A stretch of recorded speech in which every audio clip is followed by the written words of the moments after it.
Bismillahirrahmanirrahim. This is our second video of class 7th unit 1 divine message. पहले वाले video में हमने reading की थी, उसकी ट्रांसलेशन भी किया, कुछ वोकैबलरीज और शॉर्ट आंसर्स। इस वीडियो में we are going to cover grammar portion of the poem divine message.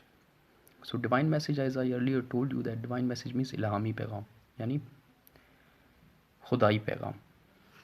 So let's start our grammar portion. First, we have literary device, that is alliteration. Alliteration means the repetition of consonant sounds, usually at the beginning of words, to create the poetic effect. Let me explain it in Urdu. यानी alliteration का मतलब है किसी शेर की शुरू वाले हुर्फ का एक जैसा होना या एक जैसी आवाज़ों को बार बार लाना। अभी यहाँ पे हम एग्जाम्पल देखें। Let's see an example. The sun sets slowly has the alliteration of s। यहाँ पे अभी देखो, जुमले को देखो गौर से कि सन में भी एस आ रहा है, सेट्स में भी एस आ रहा है, स्लोली में भी शुरू में एस आ रहा है, तो ये अल्फाज का बार बार आना है, तो इसको क्या कहते हैं? एलिट्रेशन कहते हैं।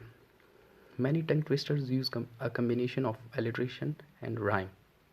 बहुत से टंग ट्विस्टर्स भी हैं जिसमें मजमुआ होता है किसी चीज़ का एलिट्रेशन का। For example, she sells sea shells on the sea shore. अभी देखो यहाँ पे सेल्स का बार आना, सी शेल्स का, एस का, एस एच का एक जुमले में बार बार रिपीट होना, ये क्या है? एलिट्रेशन है। The sells she sells are sea shells, I am sure. अभी देखो यहाँ पे भी एस एच का, शेल्स का, शी का बार बार आना क्या है? एलिट्रेशन है। यानी किसी जुमले का या किसी हरूफ का बार बार आना, ये है एलिट्रेशन। अभी आपकी एक्टिविटी है, right a few sentences of your own using alliteration, यानी कुछ ऐसे जुमले बनाएं जिसमें एलिट्रेशन आ जाए। नेक्स्ट है हमारे पास पर्सोनिफिकेशन। पर्सोनिफिकेशन जो है, let's see definition. Personification is a figurative language technique where an object और idea is given human characteristics, abilities और क्वालिटीज़।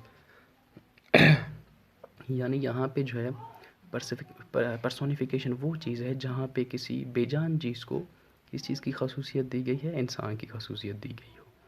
अभी यहाँ पे हम देखेंगे कैसे किसी बेजान चीज़ को इंसान की खसूसियत दी गई है। फॉर एग्ज़ाम्पल देखो, for example, fear knocked at the door. डर ने जो है, खौफ ने क्या किया? दरवाजे पे दस्तक दी। ऐसा तो नहीं हो सकता ना, डर तो बेजान चीज़ है, उसने वो कैसे दस्तक दे सकता है? लेकिन यहाँ पे हम उसकी खसूसियत दे रहे हैं, इंसान की खसूसियत दी है हमने, किस चीज़ को? डर को। इसी तरह फेथ आंसर्ड, यकीन ने जवाब दिया। यकीन तो बेजान है, लेकिन फिर भी हमने इसको किस चीज़ की खसूसियत दी? इंसान की। तो ये पर्सोनिफिकेशन के एग्जांपल्स हैं, यानी वो चीज़ जिसको हम इंसान की खसूसियत दें, बेजान चीज़ों को इंसान की खसूसियत दें, वो पर्सोनिफिकेशन कहलाता है। जैसे my computer hates me, the sun greeted me this morning, time never waits for anyone, trees were dancing with the wind. अभी देखो, जो भी हैं यहाँ पे, हम उनको किस चीज़ की खसूसियत दे रहे हैं? इंसान की खसूसियत दे रहे हैं। इसी तरह ये आपकी एक्टिविटी है। Next, in each sentence an object or idea is personified. Identify the object or the idea that is being personified and explain which human trait or action is applied to the subject or idea. अभी आपने इसको पढ़ना है, फिर उसके बाद जो है एक एक में आप बताएं किस चीज़ के बारे में, किस चीज़ की ये तस्वर कर रहा है, किस चीज़ को पर्सनिफाई किया गया है, किस चीज़ का पर्सोनिफिकेशन है यहाँ पे। For example, the wind whispered through the dark and gloomy forest. What has been personified, यहाँ पे किस चीज़ की तस्वर की गई है? Which human trait or quality is given, इसको इंसान की कौन सी खसूसियत दी गई है? आप इस पर गौर करें, पढ़ें, ये आपकी एक्टिविटी है, इसको प्रैक्टिस करें घर में। नेक्स्ट जो है हमारे पास कॉमन एंड प्रॉपर नाउन्स हैं। कॉमन नाउन मैंने पहले भी आपको 6th क्लास में स्टूडेंट्स को पढ़ाया था कि noun is a name of person, place और थिंग। कोई भी जगह या चीज़, शख्स के नाम को क्या कहते हैं? नाउन कहते हैं। लेकिन उनके कुछ काइंड्स हैं, जैसे common noun, proper noun, collective noun, abstract noun वगैरह। सो यहाँ पे 2 दिए गए हैं, common noun and proper noun. Common noun क्या है? कोई आम नाम, किसी आम शख्स का नाम क्या है? Common noun. चाहे वो माउंटेन हो, नॉवलिस्ट हो, म्यूज़ियम हो, कार हो, बुल हो। लेकिन प्रॉपर नाउन में थोड़ा फ़र्क है। प्रॉपर नाउन क्या है? यानी इस चीज़ की कोई ख़ास नेम वगैरह, यानी स्पेसिफिक नेम। अभी देखो, माउंटेन तो बहुत हैं, लेकिन माउंट एवरेस्ट एक है, तो ये प्रॉपर नाउन क्या है? ये मखसूस है। नावलिस्ट तो बहुत हैं, लेकिन अशफाक अहमद क्या है, मखसूस है।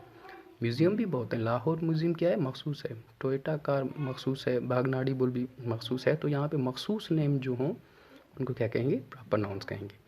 Now it is your activity, read the following sentences and right the common proper noun in the given boxes. यहाँ पे कुछ अल्फाज हैं, उनमें आपने टिक करने हैं कि कौन सा प्रॉपर नाउन है, कौन सा कॉमन नाउन है। ये 9 दिए गए हैं, इनको आप पढ़ें और इनको टिक करें, घर में प्रैक्टिस करें। अभी नेक्स्ट है collective nouns. It is the name of a group of people, places और things considered as one whole. यानी कि ऐसे मजमूए, ऐसा अल्फाज जो ग्रुप में मुश्तमिल हो, वो क्या कहलाएंगे, कलेक्टिव नाउन्स। ये जमा होते हैं अक्सर। अभी देखो क्लास एक नाम है, क्लास क्या है, एक नाम है, लेकिन उसमें लोग कितने हैं, बहुत से हैं, बच्चे बहुत से हैं, तो वो क्या होगा, कलेक्टिव नाउन होगा। टीम एक चीज़ का नाम है, लेकिन टीम में क्या होता है, एक शख्स तो नहीं होता ना, उसमें भी बहुत से कलेक्शन ऑफ पीपल होता है उसमें। इसी तरह army a collection of soldiers, army भी एक नहीं होता, आर्मी भी बहुत सारे सोल्जर्स सिपाही होते हैं। तो आर्मी अल्फाज तो एक है, लेकिन उसमें ये क्या जमा इसको तस्वुर किया जाएगा, क्योंकि इसमें लोग बहुत हैं। इसी तरह हर्ड जो है, रिवर को कहते हैं, ये भी कलेक्शन ऑफ कैटल है। मवेशियों का इसमें भी मजमुआ है, बंच है, कटलरी है, ये सारे। अब your activity, use the given collective nouns in your sentences. इन कलेक्टिव नाउन्स को अपने जुमले में इस्तेमाल करें, class, group, team, crockery. Next we have countable and uncountable nouns. Countable and uncountable nouns, countable nouns have plurals, extra pen, for example pen, pens, building, buildings. Uncountable nouns have no plurals but they can be measured, for example water, sugar. यानी countable noun में singular भी होते हैं, plural भी होते हैं, जैसे pen, pens. Uncountable nouns में जो है प्लूरल नहीं होते, लेकिन उनको गिना नहीं जा सकता। जैसे कि फॉर एग्जांपल 2 लीटर मिल्क, अभी मिल्क को गिना तो नहीं जा सकता ना, लेकिन फिर भी ये we can say uncountable noun में आता है। मतलब काउंटेबल में हो सकता है, अनकाउंटेबल भी हो सकता है, क्योंकि 2 लीटर 2 हमारे पास इसमें मौजूद है। 3 kg शुगर, इसी तरह 10 मीटर रोप, ठीक है। अभी शुगर को भी गिना नहीं जा सकता, लेकिन केजी के हिसाब से देखें तो हमें पता होता है मेजरमेंट। इसी तरह 150 किलोमीटर डिस्टेंस। बुक्स अभी काउंटेबल है, देखो बुक्स, फ्लावर्स काउंटेबल में आते हैं। So thank you so much.